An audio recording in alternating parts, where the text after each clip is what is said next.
Muy buenas a todos, soy Evil Smile y os traigo aquí un vídeo que la verdad, para mí, como futuro historiador, simplemente me encanta. En este vídeo vamos a hablar acerca de la historia real que se esconde detrás de la serie de Vikings, hablando de las cosas que hacen bastante bien y de las cosas que difieren bastante de la realidad. Aviso que habrá spoiler hasta prácticamente el inicio de la quinta temporada, por lo tanto mucho ojito con este vídeo. Ahora sí, tras el aviso de rigor, comenzaríamos hablando de las cosas que hacen bastante bien los creadores de la serie de Vikings. En primer lugar, hay que señalar que esta serie sin ninguna duda tiene un gran estudio historiográfico detrás. Eso es algo irrefutable. Pero también todos sabemos que una serie debe ser un espectáculo y para hacerla más interesante se recurre a alterar la historia. De este modo se hace más atractiva y así a su vez se atraen más seguidores. Esto explicaría los trajes y los peinados que vemos en la serie, que la verdad están bastante bien. Pero esto también explica por qué hay tantos anacronismos. Aunque es de agradecer que después de tantísimo tiempo, la verdad, por fin una serie demuestre que los vikingos nunca llevaban cascos con cuernos, ya que estos cuernos que se encontraban al lado del vikingo no formaban parte de su armadura, sino que era una herramienta para beber. Por otro lado, uno de los mayores puntos estaría en la propia figura del protagonista principal, que sería Ragnar Lothbrok. Ragnar era una especie de héroe que comparte la leyenda con la historia real. Muchos investigadores afirman que este Ragnar nunca existió. Sin embargo, hay evidencias de que posiblemente existieron una serie de personas que quizás representaban a este Ragnar. Por un lado estaría Ragenarius, que fue un vikingo que adquirió tierras en la región de Frisia, en los actuales Países Bajos, o el propio Regineri, el cual lideró el famoso sitio de París que vemos en la serie en el año 845 después de Cristo. Sea como fuere, lo que está claro es que no sabemos exactamente si Ragnar Lothbrok existió. Pero aparte de esto, algo que choca aún más es cómo ver que el Ragnar de la serie, el cual empezó siendo un granjero, llegaría a ser conde e incluso proclamarse rey, cuando eso en la sociedad vikinga era totalmente impensable. Este supuesto Ragnar de las leyendas en realidad sería un hijo de reyes, por lo tanto tendría un linaje real, que básicamente lo legitimara como rey. Pero es que cabe destacar que en la sociedad vikinga no existían ni condes, ni duques, ni nada de eso. Prácticamente es una traducción mal hecha del inglés, en el cual Earl sí que significa conde. Los Jarl eran una clase nobiliaria, básicamente la aristocracia. De hecho, cabe mencionar de que los propios Jarls en ocasiones llegaban a ser incluso más poderosos que un rey. Y ya que estamos hablando de Jarls, de condes, etcétera, etcétera, si recordáis en la primera temporada, el conde Haraldsson casi que gobernaba con puño de hierro. Esto digamos que era un poco impensable, ya que las sociedades vikingas eran esencialmente democráticas. Y ya que estamos hablando de este conde Haraldsson, sabéis que en la primera temporada se dice que no se sabe nada de esas tierras al oeste, y esto es alto improbable, ya que los vikingos eran perfectamente conscientes en ese momento de que convivían con los bretones en el oeste, desde la época romana, debido claro está al comercio, al cruce entre culturas, etcétera, etcétera. De hecho, el propio Athelstan dice que estuvo viajando como peregrino por esa tierra, por lo tanto ya estamos hablando de ahí de una conexión. De hecho, algo bastante gracioso y que también sucede en la primera temporada es la forma en la que tiene Ragnar y compañía de poder llegar a las Islas Británicas, y es usando el espato de Islandia, esa especie de piedra blanquecina que se iluminaba con los rayos del sol incluso en los días nublados. Y digo que es gracioso porque básicamente este material se encontraba en Islandia, lugar que en los momentos de la serie no había sido descubierta aún, y que precisamente veremos quién la descubre en esta quinta temporada, que no será otro que nuestro querido y a la vez odiado por algunos Floki.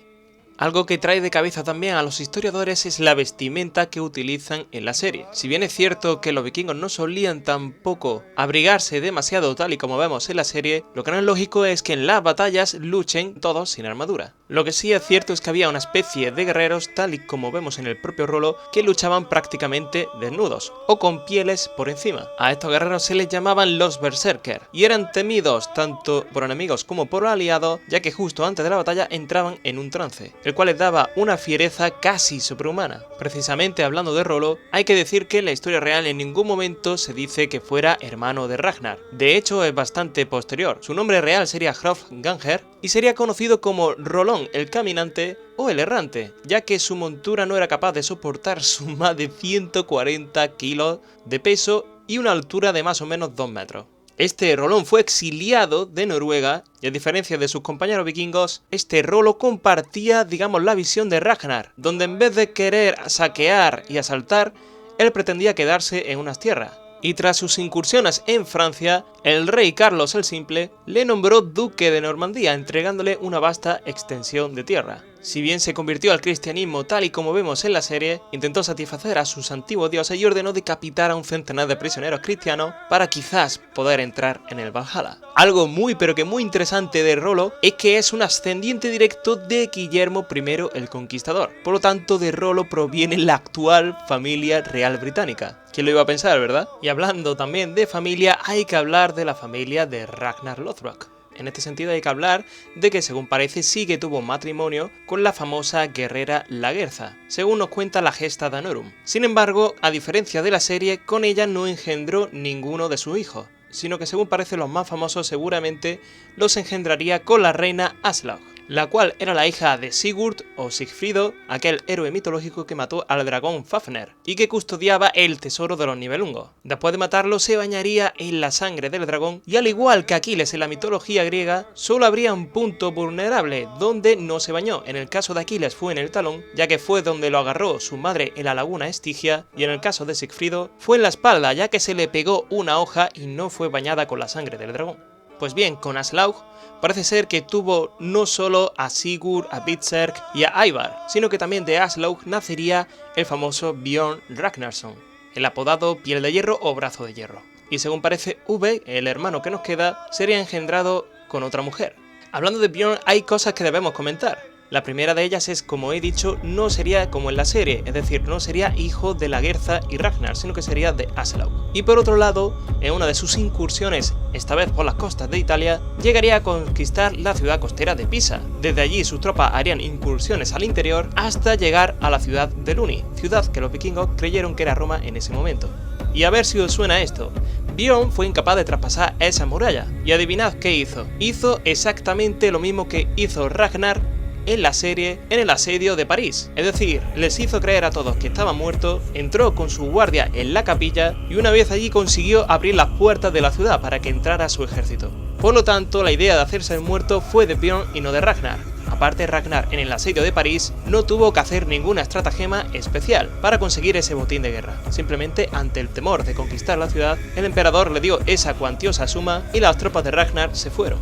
Hablando de otro de los hijos de Ragnar, en este caso de Sigurd Ojo de Serpiente, hay que decir, ojito a esto, spoiler enorme, que el final que tiene en la serie no tiene absolutamente nada que ver con lo que le pasó en la realidad. Si bien en la serie vemos como su hermano Ivar en un arrebato de furia acaba con él de un hachazo, en la realidad Sigurd Ragnarsson fue un importante caudillo vikingo que sobrevivió bastantes años a la muerte de su padre.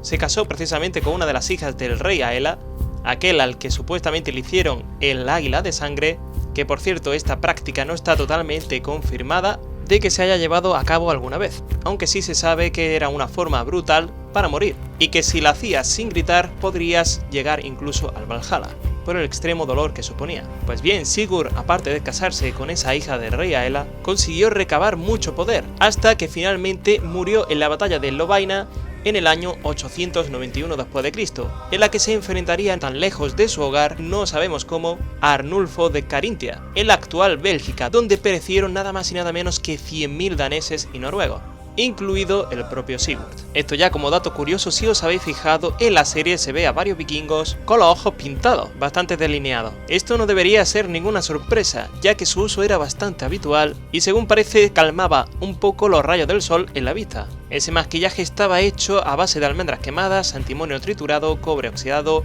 plomo, ocre, malaquita, ceniza y crisocola.